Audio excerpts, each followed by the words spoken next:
Bonjour les chatons, aujourd'hui nous allons réaliser le tirage des scorpions pour le mois de décembre 2020. Et donc comme j'ai trouvé que les vidéos du mois dernier étaient trop longues, j'ai changé un petit peu l'organisation pour ce mois-ci.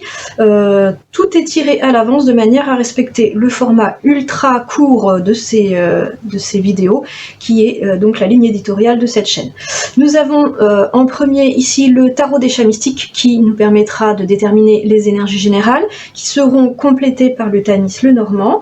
Ensuite ici nous aurons le tirage sentimental pour les couples, à la suite duquel nous réaliserons le tirage sentimental des célibataires. Alors, que nous dit le tarot des chats mystiques ? Nous avons en première carte ici une arcane majeure inversée. Il s'agit de la prêtresse. Elle vous invite à mieux écouter votre intuition, quitte à réaliser des sacrifices, parce que sans cela, vous ne pourriez pas vous épanouir. Hein. Vous êtes un petit peu bloqué dans une situation, d'ailleurs on va le voir après, ça continue. Donc voilà. Et donc voilà, il faut mieux écouter votre intuition car elle vous guide de façon honnête, alors que de façon spontanée, vous auriez tendance à ne pas croire ce qu'elle vous raconte. Ici, nous avons le chaton de terre, lui aussi inversé, qui nous dit qu'il semble que vous n'arrivez pas à avancer car vous ne vous sentez pas en sécurité. Donc voilà, quels sont ces sacrifices qui vous sont conseillés par votre intuition, qui font que vous vous sentez dans une situation vraiment d'instabilité.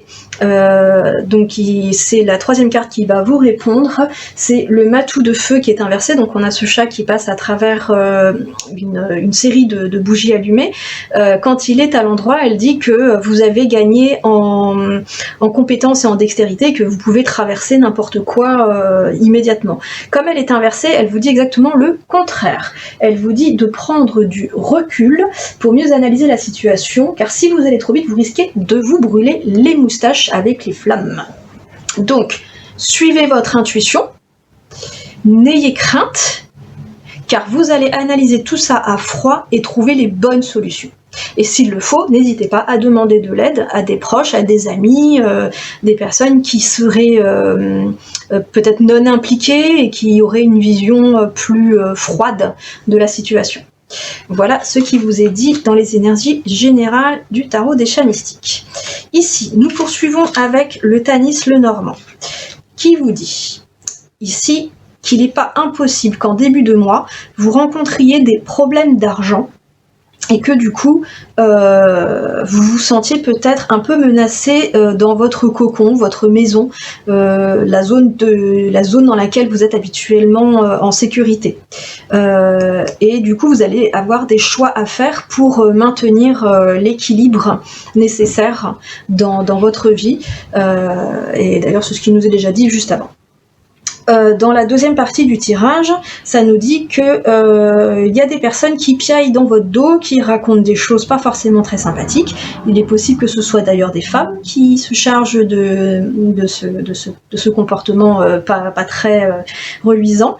Mais n'ayez crainte car ces piaillements n'auront pas d'effet négatif, voire même pourraient de façon tout à fait surprenante, elle est à l'envers, avoir un effet très positif car nous avons ici le trèfle à 4 feuilles, donc le porte-bonheur. Donc peut-être que ces personnes, en tentant de vous nuire, vont provoquer l'effet inverse et apporter de la chance auprès de vous. Alors là, ne me demandez pas par quel système, mais c'est ce que nous dit le Tanis le Normand. Voilà, nous allons donc ranger les cartes des énergies générales pour nous concentrer maintenant sur les tirages sentimentaux. Donc ici, il s'agit du tirage des couples, qui commence plutôt bien puisqu'on a la carte de l'alpha, suivi du retour, la porte, le temps, et en synthèse, la femme. Alors on va doubler la femme parce que toute seule, elle ne dit jamais grand-chose.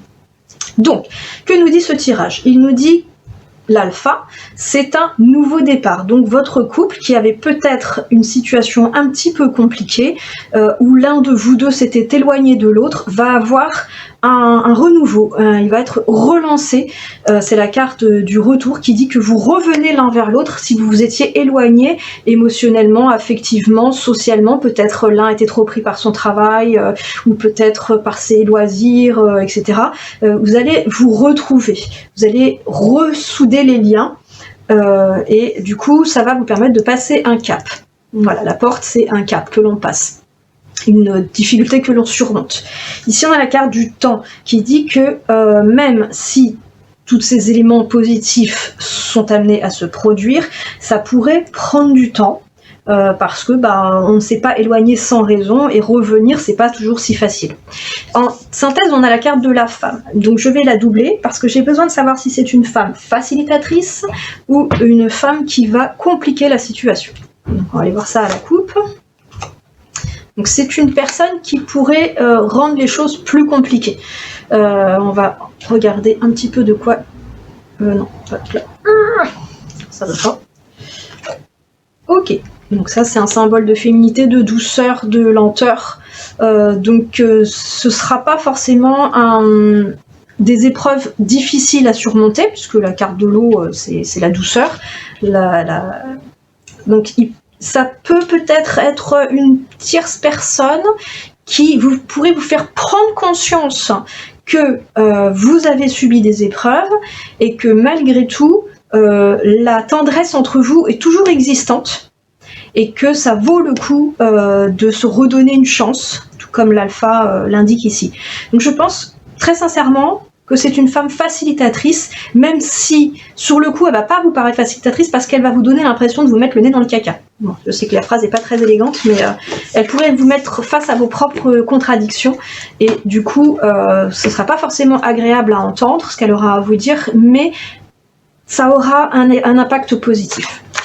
On va maintenant faire le tirage pour les scorpions célibataires, décembre 2020, et on va voir ce que ça nous dit pour vous. Alors, scorpion célibataire, décembre 2020.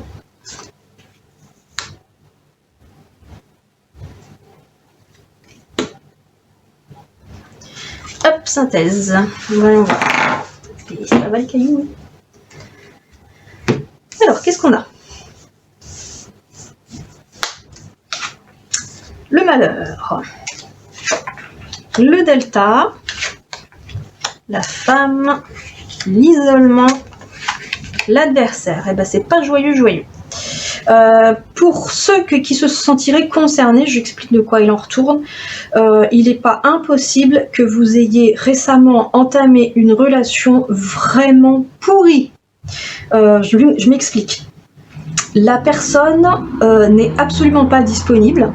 Hein. J'ai la femme et l'adversaire, ça fait quand même beaucoup de monde dans la relation. Vous avez le sentiment que la relation est protégée pour vous, mais en fait, c'est pas pour vous qu'elle est protégée, c'est pour votre partenaire et cette autre personne qui est avec. Voilà, c'est ce que nous dit la carte du malheur. Et derrière, du coup, vous avez la carte de l'isolement qui dit que vous allez vous sentir très très seul face à ça. Et que du coup, ça va être un peu plombant. Ce que je vous propose, c'est de tirer au-delà de l'adversaire hein, pour voir si...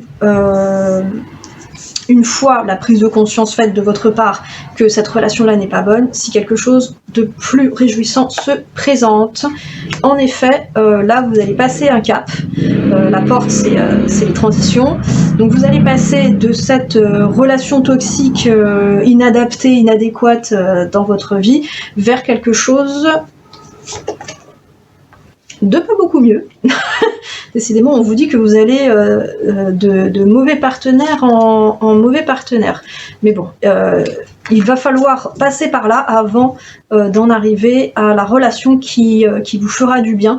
Ou alors, ça vous dit de travailler sur les raisons qui font que vous vous orientez vers ces personnes qui sont toxiques pour vous, qui ne sont pas adaptées à vos besoins.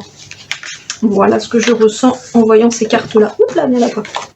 Et sur ce, je vous dis Amis Scorpion, à bientôt mes chatons!